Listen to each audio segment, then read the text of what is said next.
2장에선 엔진 구조 개념 가지고 우리가 이제 원리를 진행해 보도록 하겠습니다.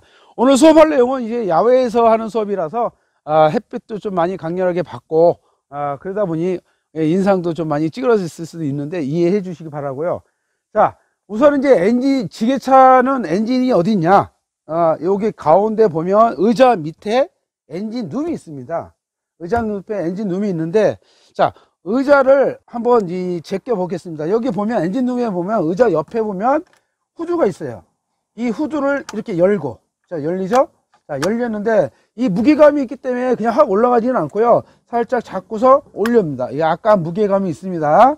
살짝 올리게 되면, 자, 여기 안에 보면 쇼바가 있는데, 쇼바가 이렇게 걸려 있어야 됩니다. 걸려 있나 보고 이게 확인해 봐야 되겠죠. 자, 튼튼하죠. 만약에 이걸 내릴 때는 이걸 다시 살짝 맞춰 놓고 내리면 그대로 떨어집니다. 근데 요 쇼바가 이렇게 해서 걸려 놓고, 자, 안전하게 돼 있나 확인한 다음에 엔진을 살펴보도록 하겠습니다. 우리가 보통 엔진은 이 가운데 있지만, 엔진은 이제 제작사마다 엔진을 사용하는 그 회사가 다 틀립니다. 그렇기 때문에 약간의 구조가 틀릴 수 있으나, 기본적인 내연기관에서 디젤기관은 위에는 실린더 헤드 부분, 그 다음에 본체 부분, 그 밑에 있는 팬 부분인데요. 자, 여기서 보면 요 부분이 우리가 헤드 부분이라고 하는 겁니다. 헤드 부분에 보면 밑에 우리가 그래서 이렇게 밸브, 퍼핏 밸브가 막혀 있는 게 보이죠? 이 부분이 우리가 연소실 부분. 자, 연소실 부분이고, 요 밸브가 있는데, 이 밸브는 이렇게 캠축이 회전하면서 로커함을 통해서 이 호구, 요걸 밸브를 눌러 가지고 밸브를 열고 닫고 해줍니다. 그래서 이 헤드 부분에 이렇게 캠축과 로커함 밸브들이 있고, 자, 이 헤드 부분과 본체 부분을 연결하는 데는 요 가스켓이 있습니다. 이 가스켓을 그 사이에다 껴놓고 볼트로 조여서 완전히 밀봉을 시켜 놓습니다. 그래서 이 가스켓을 사용하고 있는데, 이게 실린더 헤드 가스켓이라고 합니다. 자, 약간 내려놓겠습니다. 자, 그래서 이제 이 헤드 부분은 이제 살펴봤다면, 헤드 부분에 또 이제 우리가 봐야 될 것이 이렇게 주입구가 있고요. 그쵸? 주입구가 있고, 그리고 요 밑에 이제 본체 부분이 있는데, 우리가 이제 보통 본체 부분은 피스톤, 크랭크 축, 이렇게 있는데, 자, 살펴보겠습니다. 이게 피스톤입니다. 본체 부분에 있는 피스톤이죠. 이 피스톤이 이렇게 상하 운동을 하고 있습니다. 상하 운동을 한다는 얘기는, 이게 상하 운동할 때 크랭크축을 회전 운동을 시키죠. 회전 운동을 이렇게 회전 운동을 시킵니다. 그래서 요 크랭크축이 회전이 되면은 크랭크축에 이쪽으로는 플라이휠이 연결되어 있고, 이쪽으로는 구동축으로 연결되어 있는데, 자, 요런 모습이 엔진 본체 부분에 들어가 있다고 생각하시면 됩니다. 엔진 본체 부분에. 자, 그 다음에 엔진 본체 밑 제일 하단부에는 이렇게 오일팬이 연결되어 있습니다. 오일팬의 특징은 뭐냐면, 오일을 저장하는 탱크인데, 여기 우리가 액체를 배출하는 드레인 플러그가 있죠. 드레인 플러그. 그 다음에 공기 배출할 수 있는 공기구멍. 그 안에는 이게 격판이 있죠. 격판. 그 다음에 배풀이라고 할 수 있는 거고, 자, 여기 보면 우리가 이물질이 침전할 수 있게끔 우목 파였죠. 여기 필터가 연결되면 펌프가 작용을 해주고 있습니다. 그래서 이제 엔진 밑에 보면 팬이 들어가 있어요. 팬이 있고, 팬 부분에서 보면은 우선은 엔진 자체가 회사에 따라서 또는 제조사에 따라서 필터 위치라든지 뭐 이런 위치는 사실 틀릴 수 있으나, 우리가 기본적으로 디젤 기관에서 사용한 내연 기관의 원리는 똑같이 적용하고 있기 때문에, 본체 부분에 또는 우리의 헤드 부분에 있는 것들은 일반적으로 이렇게 내용을 살펴보면 되겠습니다. 물론 엔진을 우리가 주로 익혔을 때는 우리가 이제 개념에서 정리된 거 가지고 지게차나 이렇게 장비를 봤을 때, 건설기 봤을 때, 건설기계에 사용하는 것들이 일반적인 내연기관의 특징을 다 갖고 있습니다. 약간의 차이가 있지만 기본적인 구조는 다 같습니다. 그런 점 우리가 상기하시고 엔진 구조 익히기를 여기서 마무리하겠습니다. 자, 원리 좀 이해하셨나요? 우리 개념 정리한 거 가지고 조금 원리 직접 보면서 살펴봤던 내용을 보면 조금 이해가 가리라 생각하고요. 오늘 수업은 여기서 마치. 자, 이번에는 윤활장치 익히기 들어가 있습니다. 윤활장치는 우리가 엔진 본체를 살펴봤을 때 엔진 본체 맨 밑에 있는 부분이 우리가 오일팬, 오일 탱크라고 하는 부분입니다. 그 오일 탱크에 저장되어 있는 오일이 펌프가 밀어서 각 작동하는 공간으로 골고루 분배하는 역할을 하죠. 그래서 오일팬 내에 기본적으로 철망 구조로 이루어진 오일 필터가 있고, 그 오일 필터를 거쳐서 펌프가 밀어서 필터를 거쳐 갖고 작동부를 골고루 분배하면서 작동된 게 다시 바닥으로 내려와서 이렇게 순환되는 과정입니다. 자, 이런 과정인데, 일단은 오일팬이 이 엔진 맨 밑 바닥이죠. 그래서 이 바닥에 요게 이제 밑에 이렇게 있습니다. 안에 보면은 이렇게 샴푸라는 부분이 있어요. 여기, 그래서 여기 경사진 부분이 있고 움푹 파인 부분인데, 이렇게 움푹 파인 부분은 우리가 오일이 이제 모아져 갖고 침전이 되면서 이물질이라든지 이런 것이 바닥에 침전이 되고, 침전된 상태에서 이물질이 딸려 올라가지 않게끔 이렇게 만들어 놓은 거고요. 안에 요동치지 말라서 이게 격판을 두죠. 배프를 두고, 이 사이에 우리가 필터를 두고, 철망 구조로 되는 필터로 해서 이렇게 올라가죠. 자, 올라가는데 특징적인 건 뭐냐면, 오일을 배출할 수 있는 이 오일 플러그가 있습니다. 오일 플러그가 있고, 그 다음에 공기구멍이 있고요. 자, 지게차는 밑에가 낮은 관계로 인해서 오일을 교환할 때는 지게차를 다른 지게차가 이렇게 들어서 밑에 공간을 확보하고 하는 경우가 종종 있죠. 자, 그렇게 할 수밖에 없기 때문에 그렇게 이제 우리가 오일을 교환할 때 사용하고 있고요. 자, 그래서 요 부분이 어딘가 한번 다시 한번 살펴보도록 하겠습니다. 자, 다시 한번 살펴보면 엔진 저 밑에 보면 맨 바닥에 있는 부분이 바로 팽이죠. 오일 탱크고, 그 다음에 여기 하얀 부분 보이시죠? 요거 하얀 부분, 요게 오일 필터입니다. 오일 필터가 이게 펌프가 밀어갖고 작동하는데, 이 오일이 이 엔진에 보면 작동하는 부분이 있죠. 작동하는 부분은 기본적으로 크랭크추, 그 다음에 캠추, 또는 피스톤과 실린더 벽 사이에 우리가 작용하는 오일, 그 다음에 타임벨트, 이쪽으로 우리가 오일이 공급돼 갖고 원활한 엔진이 작동할 수 있게끔 만들죠.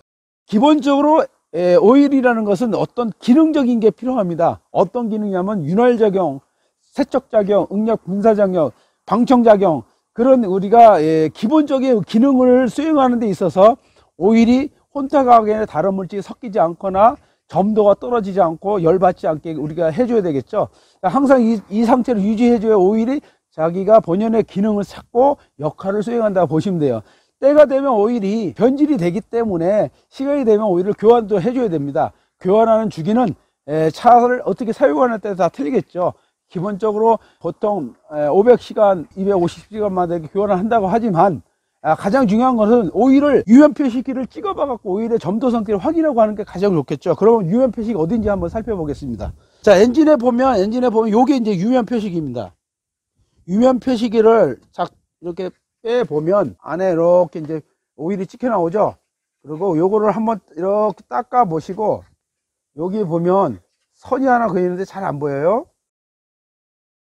이 선이 여기 보면 하 부분이 있고 상 부분이 있죠. 그쵸? 자, 요 사이에 오일이 찍히면 이상이 없는 겁니다. 이상이 없고, 오일이 너무 많으면요, 오일이 너무 연수를 넘어갈 염려가 있어서 오일이 타고 안 좋습니다. 그러니까 적당하게 있어야 됩니다. 한번 오일을 찍어 보겠습니다. 요 오일 유면 표시기에다 집어넣고, 자, 이렇게 낀 다음에 그 다음에 다시 한번 빼서 확인해 봅니다. 자, 확인해 보니까 오일이 적당하게 여기 가운데에 찍혀 있죠. 그리고 색깔도 적당하고 혼탁하지 않고, 보통 엔진 오일, 특히 디젤 기관 오일은 오일 교환하고 어느 정도 지나면은 연소 생성물에 의해서 시꺼멓게 변질이 됐는데, 지금 상태는 아주 양호한 상태입니다. 이 상태에서 다시 이상이 없으니까 집어넣겠습니다. 자, 이렇게 한번 닦아 놓고 집어넣으면 됩니다. 자, 이번에 살펴볼 것은 오일이 이제 변질되거나 문제가 생겨서 교환을 하거나 보충할 경우가 있었죠. 자, 그럴 경우는 우리가 어떻게 보충하느냐. 엔진에 보면 오일 주입구가 두 군데가 있어요. 이렇게 윗부분이 있고 저 밑에 부분이 또 하나 있죠. 자, 요 부분이니까 요 부분이 있는데, 보편적으로 여기다 집어넣으면은 오일팬과 가까워서 빨리 주입하기는 좋겠지만, 아무래도 이 공간상 주입하기 어렵죠. 자, 그래서 이 부분에 엔진 캡을 열어 보겠습니다. 열어서 안쪽을 보면 우리 헤드 부분이 보입니다. 그 부분에 안에다 오일을 주면은 오일이 공급돼서 밑으로 쭉 내려옵니다. 내려서 오일팬에 내려오겠죠. 그렇게 해서 이제 집어넣은 상태에서 또 찍어보고 확인하는 겁니다. 그래서 다 들어갔는데 확인한 다음에 이렇게 닫아요. 시계 방향으로 잠그면 잠깁니다. 자, 그리고 이제 최종적으로 다시 한번 찍어봐서 오일이 이상이 없나 확인하고 다 찼습니다 하고 생각하면 이제 닫아도 됩니다. 그리고 오일은 여기까지 두시면 되는데, 그러면 왜 여기 오일 주기가 두 군데냐? 엔진만 전문적으로 만드는 회사에서 엔진을 만들지만 미니 굴삭기 같은 경우는 후드가 뒤쪽을 열립니다. 뒤쪽을 열기 때문에 위에서 오일을 주입하기 힘들어서 뒤로 열기 때문에 옆에서 우리가 오일을 주입하기 좋겠죠. 하지만 지금 현재 이 지게차 상태에서는 옆으로 넣기가 상당히 공간이 안 좋죠. 그래서 엔진 오일을 우리가 다시 마무리해서 정리할 것 같으면 엔진 오일 팬이 있고요. 오일 팬 내에 여과기가 있고 스테너가 있고, 스테너는 철망 구조로 이루어졌으며 그 스테너를 거쳐서 이렇게 펌프가 있는데, 그 펌프 옆에는 오일 필터가 있습니다. 오일 필터를 거쳐서 각 작동부를 공급을 해주고요.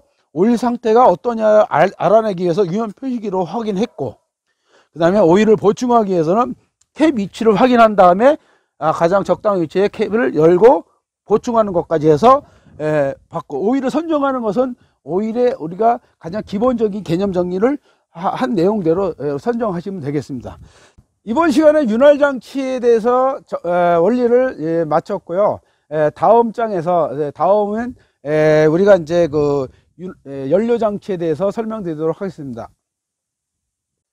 자, 이제는 연료 장치에 대해서 설명드릴 텐데요. 연료 장치는 우리가 흔히들 이제 지게차 같은 경우는, 지게차뿐만 아니죠. 건설기에서는 일반적으로 대부분 이 디젤 기관을 사용하고 있습니다. 디젤 기관에 사용하는 연료는 착화성이 좋은 연료로서 경유를 사용하고 있죠. 경유는 우리가 일반적으로 인화성은 떨어지나 착화성이 좋다, 그래서 착화성이 좋은 연료를 사용한다, 이렇게 우리가 흔히들 알고 있는데, 그러면 우리가 연료 장치에 대해서 한번 살펴보도록 하겠습니다. 자, 연료 장치를 먼저 살펴볼 때는 엔진에 연료 탱크가 어디 있는지를 확인해야 됩니다. 이 지게차는 연료 탱크가 운전석 좌측에 있습니다. 좌측에 있고 좌측에 주입구가 있는데, 연료 탱크는 차마다 위치는 다 틀려요. 회사마다 틀리고 제세사마다 틀려요. 자, 요 주입구를 캡을 한번 열어 보겠습니다. 자, 뚜껑을 열고 보면 이렇게 주입구가 나오죠. 주입구를 이것도 또한 시계 반대 방향으로 열면 이렇게 열립니다. 자, 열리면 안에 연료를 주입을 할 수 있습니다. 우리가 통상적으로 자동차 연료 주입하는 거하고 유사하죠. 유사하나 다른 점이, 우리가 이렇게 한눈에도 보여도 이렇게 공기구멍이 보이죠. 이 공기구멍은 캡 뚜껑이 있는데, 여기 보면 뚜껑에 아주 작은 구멍이 있습니다. 바늘구멍만큼 더 작은데요. 이 공기구멍이 막히게 되면 탱크 안에 공기가 유입이 안 돼서 펌프가 원활하게 작동이 안 됩니다. 그래서 펌프가 원활하게 작동되기 위해서는 탱크 안에는 공기가 유출입이 가능해져야 돼요. 그래서 여기 연료 탱크 안에는 이 캡에, 뚜껑에 연료 공기구멍이 만들어져 있어요. 아주 중요한 겁니다. 자, 그리고 요거를 딱 닫고 이렇게 시계 방향으로 돌리면 잠깁니다. 다 잠근 다음에 이거를 딱 닫혀 놓으면 되겠죠. 자, 그리고 여기 보면 연료 탱크에 보면 호수가 이렇게 나와 있죠. 여기 호수 나와 있는 것 중에, 이렇게 호수가 나오는 것 중에 여기 보면 필터가 하나 보이죠. 이 필터는 출렁출렁 하죠. 여기는 이제 보통 여기 필터에서 걸러진 물이 무거워서 가라앉는 경우도 있죠. 가라앉아서, 그래서 요걸 교체해서, 그래서 우리가 일자 필터라고 합니다. 일자 필터라고 하는데, 이 일자 필터를 거쳐서 필터를 갑니다. 필터를 해서 여기 보면 분사 펌프 보이죠? 분사 펌프, 이게 분사 펌프입니다. 분사 펌프고, 요게 우리가 얘기하는 밸브인데, 이 걸쳐서 가는 것 중에 연료가 분사 펌프, 그러니까 공급 펌프에서 분사 펌프까지 가는 사이에 뭐가 있냐면 플라잉 펌프가 존재하고 있습니다. 이 플라잉 펌프는 일반적으로 연료가 공급이 안 돼서 시동이 꺼질 경우, 공기가 차서, 그러니 그 라인에 공기를 빼줘야 될 때, 여기 공기 플러그가 있죠. 요 벤트 플러그를 풀르고 빼주면 공기가 빠지겠죠. 그리고 잠그고. 그래서 이 플라잉 펌프를 사용하고요. 이 플라잉 펌프를 사용하고 연료 라인에 연료가 꽉 차 있는 상태에서 분산 펌프가 작동이 됩니다. 이 분산 펌프에는 각종 제어 장치가 있는데 그 제어 장치는 딜리버리 밸브, 우리가 연료가 한쪽으로 일정하게 보내주는 밸브, 그 다음에 조속기는 속도를 조절하기 위해서 분사량을 조절해 주는 거, 그 다음에 분사 시기 조절기, 타이머가 있는데요. 이렇게 이제 각종 제어 장치를 거쳐서 고압의 압력으로 공기를 연소실로 분사를 시켜 줍니다. 그래서 여기 보면 각 라인이 보이죠. 이렇게 이게 파이프라인이야. 연료가 공급되는 파이프라인이 각 기통으로 네 군데가 들어가죠. 각 기통으로 여기서 조절해서 들어갑니다. 그래서 이 라인을 통해서 공급이 되고 실린더 내 연소실이 하나, 둘, 셋, 네 개라는 기통이 있어요. 이 기통으로 우리가 공급이 되는데 공급이 될 때 연료가 연소실로 미세한 안개 모양으로 분사시켜 줘야 돼요. 아주 강한 힘으로. 그래서 가솔린 기관 같은 경우는 이런 분사 펌프는 없지만 디젤 기관에는 이렇게 분사 펌프가 있습니다. 그래서 분사 펌프를 통해서 고압으로 압축해서 연소실의 조건에 맞게끔 연료를 보내주는데, 연소실에서는요, 연료가 잘 타기 위해서는 당연히 착화성이 좋은 연료인 병유를 집어넣어 줘야 되고요, 아주 미세한 안개 모양으로 보내줘야 되고, 그래서 노즐이 그 역할을 많이 하죠. 그 다음에 힘있게 아주 간통도가 세게 보내줘야 된다, 이렇게 보시면 됩니다. 자, 그래서 연소실로 이렇게 보내주는데, 특이한 거는 연소실로 보내서 연료가 잘 타게 하기 위해서 여기 보면 열 플러그가 있습니다. 열 플러그가 있고, 열 플러그는 이렇게 배선이 연결되어 있어요. 그래서 요게 열 플러그입니다. 그리고 요게 기통으로 들어가는 노즐이고, 노즐의 파이프라인. 그리고 파이프라인은 분산 펌프로 해서 다시 필터를 해서 탱크로 이렇게 연료가 연결되어 있죠. 자, 지금 연료가 공급되는 과정을 역순으로 다시 정리했는데, 다시 앞순으로 다시 얘기한다면 연료 탱크에 있는 착화성이 좋은 연료를 필터를 거쳐서 공급 펌프가 연료를 밀어갖고 분사 펌프로 보내줍니다. 근데 그 사이에 우리가 수동 펌프가 있다고 그랬죠. 플라잉 펌프라고. 이 수동 펌프가 있는데, 이 분산 펌프를 통해서 기통으로 파이프라인을 통해서 노즐로 해서 연소실로 연료가 공급되고 있죠. 자, 그런 과정이니까 연료장치 구조를 이렇게 정리를 잘 하시면, 만약에 시동과 관련돼서 문제가 생겼다, 이 순서만 까먹지 않고 준비하시면 이해가 가리라고 생각합니다. 자, 이렇게 해서 우리가 연료장치에 대해서 살펴봤다면, 연료장치에 의해서 연소가 된 가스가 배출되는 흡배기 장치에 대해서 다음 시간에는 설명드리겠습니다. 다음 시간에는 흡배기 장치에 대해서 설명드릴 거니까 그 부분에서 조금 연결시켜서 학습해 주면 상당히 좋겠습니다. 자, 이번 시간에는 우리가 연료장치에서 배웠던 연소의 과정을 거쳤다면, 연소되는 과정에 우리가 어떻게 연소되는지, 그래서 흡입과 배기 밸브에 대해서 우리가 수업 들어가겠습니다. 흡배기 장치에서는 가장 중요한 것은 흡기 장치 또는 배기 장치인데, 흡기 장치부터 살펴보도록 하겠습니다. 흡기 장치는 우리가 이제 공기가 들어가는 부분이죠. 이 부분이 우리가 공기가 유입이 되는데, 한번 요거를 열어보겠습니다. 이게 공기 에어힐터라고 하죠. 에어힐터. 자, 요거를 잠겨 있던 것을 이렇게 설망을 착 열고, 세 군데 정도 있는데 이렇게 열면 뚜껑이 이렇게 열립니다. 우리가 여기서 이제 특이한 거는 이렇게 요 부분을 공기가 이렇게 유입돼서 들어간다는 얘기죠. 그 부분 잘 보시면 되고요. 자, 그 다음에 이게 필터입니다. 필터는 살짝 돌리고 하면서 살짝만 빼주면 돼요. 왜냐하면 이게 바킹이 있어서 꽉 끼있던 것을 확 잡아당기면 물인수가 가기 때문에 살짝 움직여서 빼면 잘 빠집니다. 자, 그리고 여기 안에가 또 궁금하실 것 같죠? 안에를 한번 볼까요? 자, 봤죠? 자, 그러면 다시 한번 정리할게요. 이 필터는요, 우리가 이제 통상적으로 일일 점검입니다. 매일 점검하는 거예요. 점검이라는 것은 뭐냐면 털어주고 확인하는 겁니다. 그래서 이걸 이제 다 털어졌다면 다시 원상복귀해서 이렇게 잡고 딱 끼워주면 딱 고정됐죠? 고정됐습니다. 그런 다음에 요걸 다시 캠을 끼우는데, 요거는 위치는 보기 좋게 위치를 잡아서 끼우면 됩니다. 자, 꼈죠? 그런 다음에 아까 우리가 했던 걸림새가 있죠. 잠금 장치. 이렇게 잠그고, 마찬가지예요. 홈이 있는 데다가 대놓고 또 잠그고, 또 이쪽 반대 또 마찬가지예요. 그래서 다 잠갔다면, 자, 요 홀더를 따라서 이렇게 가면 호스가 보이죠? 공기가 이렇게 유입됐던 거 필터를 거쳐서 다시 들어갑니다. 어디로 갈까요? 이게 엔진 쪽으로 가고 있죠. 엔진 보면은 이게 기통으로 공기가 들어갑니다.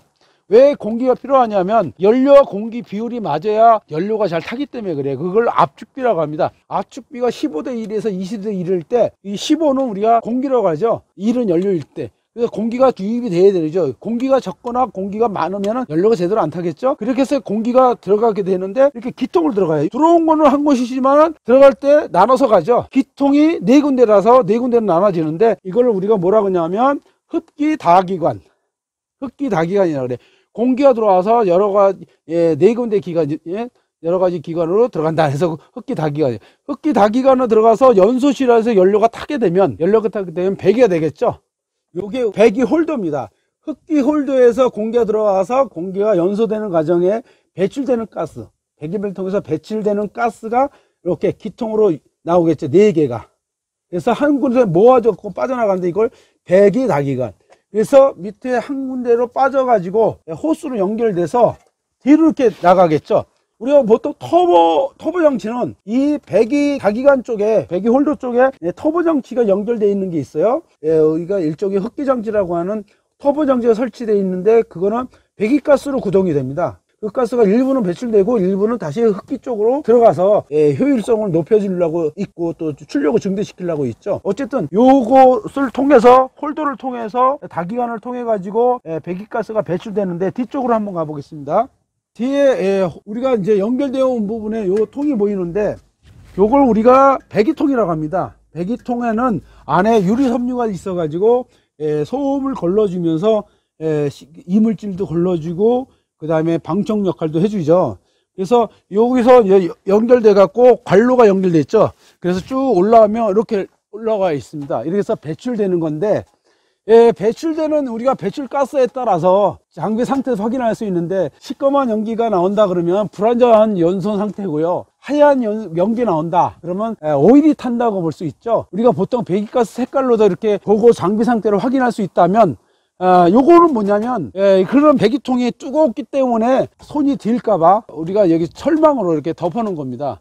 어쨌든 요게 이제 배기가스에서 구동돼서 나온다.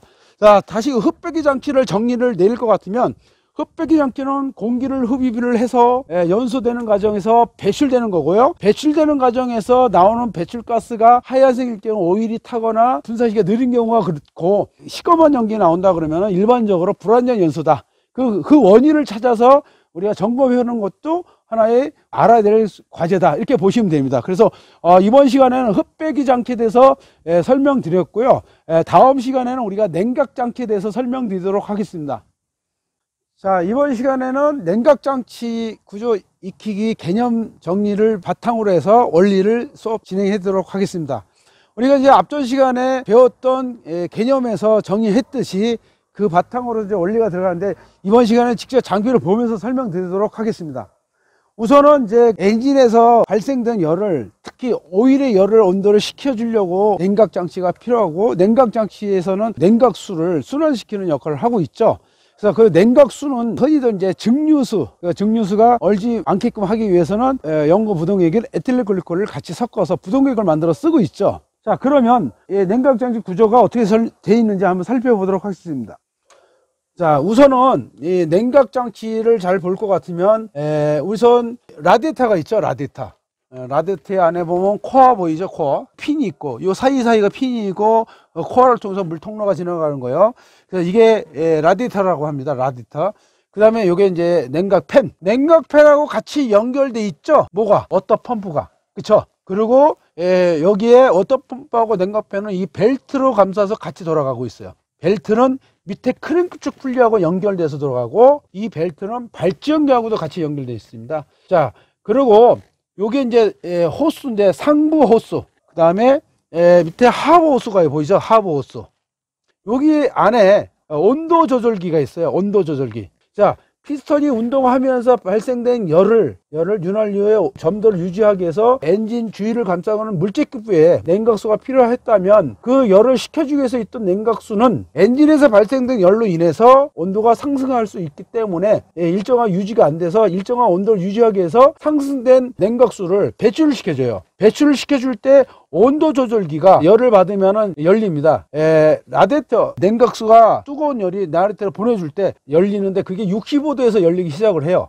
65도에서 열려서 냉각수가 바깥으로 이렇게 배출됩니다. 이렇게 그 열리는 구멍 크기에 따라서 많이 나가겠죠. 자, 배출되면 이 배출되는 상부 호스를 통해서 라디에이터 쪽으로 들어가는데 그러니까 라디에이터 상부 탱크 부분은 항상 열을 받게 있죠. 열을 받는다는 얘기는 끓여서 팽창할 수가 있다는 얘기예요. 팽창하게 되면은 터질 수 있기 때문에 우리가 오버히트에서 나올 수 있게끔 만들 수밖에 없어요. 그래서 오버하우스를 통해서 이렇게 보조 탱크로 이렇게 다시 들어옵니다. 들어왔다가 온도가 정상적일 때 부족할 때는 이 리턴 호스를 통해서 다시 들어가겠죠. 그래서 오버하우스로 들어왔다가 리턴 호스를 통해서 나가는데 이걸 우리가 보조 탱크라고 합니다. 보조 탱크. 자, 그러면 라디에이터 쪽에 상부 탱크 부분에 라디에이터 캡이 있는데 캡을 열어보고 안에 냉각수 있는지 여부를 한번 살펴보도록 하겠습니다. 자, 이쪽에 우리가 라디에이터 캡이 있는데 한번 열어보도록 하겠습니다. 우리가 이제 보통 장비 구조에 따라서 라디에이터 캡 위치가 다 틀립니다. 그래서 회사에 따라 다 틀리고 이걸 꼭 열지 않고 캡이 있는 위치가 있는 것 반면에 이 장비는 캡이 위치가 이쪽에 있기 때문에 이걸 열어야 됩니다. 그래서 한번 열어보겠습니다. 자, 이렇게 해서 다 열게 되면, 자, 이게 이제 이렇게 열릴 거죠. 열리게 되면 열린 상태에서 이렇게 잘 빼갖고 안에 보면, 자, 이렇게 캡 보이죠? 캡 보이죠? 이 호스가 오버호스를 통해서 보조 탱크로 들어가는 길이죠. 그래서 이 캡을 열 때는 반드시 열을 받았을 때는 팽창할 수 있으므로 이걸 눌러서 살짝 빼서 가스가 나왔나 확인한 다음에 다시 닫고 다시 뺐다가 닫고 뺐다 닫으면서 가스가 다 배출됐을 때 열어서 이렇게 열어서 나오는데 중요한 거는 이게 압이 꽉 찬 상태에서 갑자기 확 열면 냉각수가 확 뛰쳐나올 수 있습니다. 그래서 상당히 위험하니까 반드시 누른 상태에서 가스를 완전히 다 뺀 다음에 캡을 열어주는 게 좋겠습니다. 자, 캡을 열면 이 캡을 잘 볼까요? 뜨거운 물이 들어오면 아무래도 막 끓여갖고 밀폐된 공간에 팽창하겠죠. 팽창하게 되면 요걸 눌러요. 이게 누르면 눌려지죠.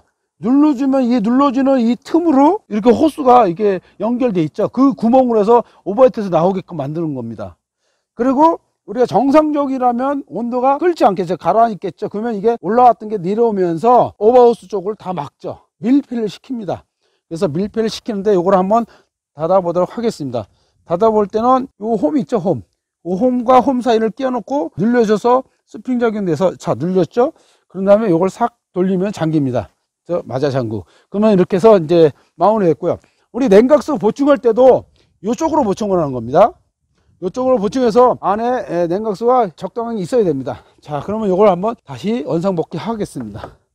다시 이렇게 해서 선 처리 잘 하시고 그러면 구멍을 잘 맞춥니다. 그 다음에 다시 밸브를 잠그고, 자, 이거 잠그고, 맞아, 이쪽도 자 됐죠. 자, 이렇게 해서 잠가 봤으면은 이번에 이제 보조통을 한번 보겠습니다. 보조통을. 자, 이쪽에 보면 보조 탱크가 있는데 우리가 흔히들 라디에이터가 있다면 옆에 오버하우스가 들어가 있는 보조 탱크예요. 여기도 이렇게 뚜껑을 열면 안에 이렇게 들어와 있죠, 선이.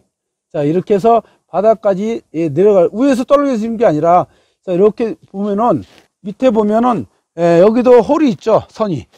이 사이에 항상 유지되어 있으면 정상적이다 이렇게 보시면 됩니다. 그리고 오버히트 넘어올 땐 좀 올라오겠죠. 그리고 정상적인 밑으로 또 꺼지고, 자, 이 상태가 항상 일정하게 유지돼야 됩니다. 그래서 이걸 보조 탱크라고 하고, 여기 벨트 보이죠, 벨트. 이게 냉각 펜벨트라고 해요. 이 펜벨트는 엄지손가락으로 이렇게 눌렀을 때 10에서 15mm 정도 눌림 상태가 돼야 됩니다. 한번 눌러볼까요? 자, 이렇게 해서 이상이 없죠. 그러면 이 벨트가 정상인데 이 벨트는 이렇게 발전기 벨트하고 워터펌프하고 펜벨트하고 같이 연결되는 부분하고 저 밑에 보면 크랭크 풀리하고 연결돼서 같이 돌아가는 겁니다. 자, 그래서 요게 이제 같이 들어가고, 요게 보면은 밑에 보면 홈이 보이죠, 홈. 이렇게 홈이 보이는데 이게 뒤집어서 이렇게 까보면은 그 사이에 금이 많이 가요. 그러면 그건 수명이 다 된 거예요. 근데 지금은 아주 멀쩡하죠. 그래서 요게 홈이 없다면 이게 스릴이 일어나겠죠. 그리고 이게 느슨하면 헛돌고, 여기 보면 우리가 이제 장력 조절하는 게 보이죠, 요거. 그래서 요걸 잡아 당겨서 팽팽하게 하면 이게 장력이 조절이 됩니다. 이거를 우리가 이 펜벨트는요, 어쩔 수 없이 이거 가지고 장력 발전기 가지고 우리가 장력 조절할 수밖에 없는데, 요거를 좌우로 움직여서 느슨하거나 팽팽하게 할 수 있겠죠. 그래서 이 장력 조절을 해서 사용을 하는 겁니다. 자, 그래서 냉각 장치를 다시 정리를 해 드리도록 하겠습니다. 냉각 장치는 엔진 안에는 오일이 정상적인 온도에 도달이 될 수 있게끔 유지시켜 주는 역할을 해주죠. 자, 유지시켜 주기 위해서는 우리가 라디에이터가 있고요. 물제기부 안에는 냉각수가 라디에이터를 축을 해서 순환되는 구조죠. 상부 호스와 하부 호스로 이렇게 순환되는데, 라디에이터에 있는 그 냉각수가 물펌프로 인해서 물제기부로 들어가고, 물제기부에서 역할을 수행한 다음에 온도가 상승됐을 때 온도 조절기가 열리기 시작하면서 그 온도 조절이 열리는 그 구멍을 통해서 냉각수 다시 라디에이터 상부 탱크로 들어갑니다.